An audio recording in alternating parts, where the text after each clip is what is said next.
చెప్పు తమ్ముడు, ఎలా అనిపిస్తుంది అఖండ వైబు? నాకైతే ఏం కనిపించట్లా ప్రజెంట్. నిద్రపోతున్నావా ఇంట్లో? చెప్పు. అదే అనుకుంటున్నా నేను కూడా.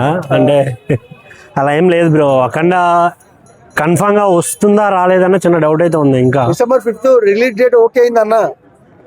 అదే బ్రో, ఓకే అయ్యింది. అఫీషియల్ గా ప్రెస్ మీట్ పెట్టో లేకుంటే ఇంకేదో జరిగితే అందరు జనాలకి తెలుస్తుంది కదా. అది ఇంకా అవ్వలేదు. So waiting. ఒకవేళ జనవరికి పోస్ట్ పోన్ చేస్తే పరిస్థితి ఏంటి? కొట్టుకొని వస్తారు జనాలు. ఎందుకు? ఆల్రెడీ చిరంజీవి గారు అక్కడ పాతుకుపోయారు. రాజా సాబ్ ఉన్నాడు.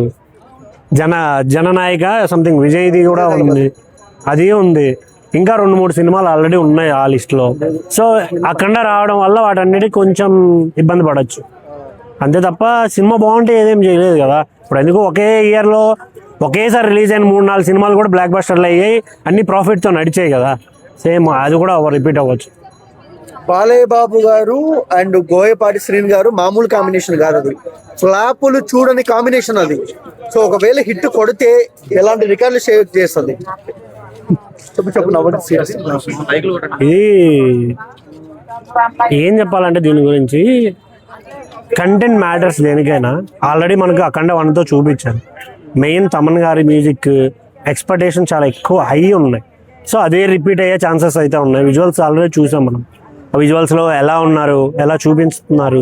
కాకపోతే వాళ్ళు కొత్తగా ఏం చూపించబోతున్నారు అనే దానికోసం వెయిటింగ్ జనాలు. ఎందుకంటే అఖండలో ఎక్కడైతే ఎండ్ చేశారో అక్కడ నుంచి స్టార్ట్ చేస్తున్నారా, లేకుంటే కొత్త వర్షన్ తీయబోతున్నారా అఖండ 2లో అనేది దానికోసం వెయిటింగ్ అసలు ఈగర్లీ. ఓకే.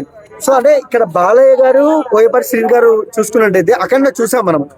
ప్రతి ఒక్క సీను ఎలివేషన్ కానీ, ఆ విఎఫ్ఎక్స్ కానీ, ఆ బీజిఎం కానీ, సో థియేటర్ సౌండ్ బాక్సులు అమెరికాలో పలిగిపోయేంత క్రేజ్ ఉంది, ఆ సౌండింగ్ ఉంది.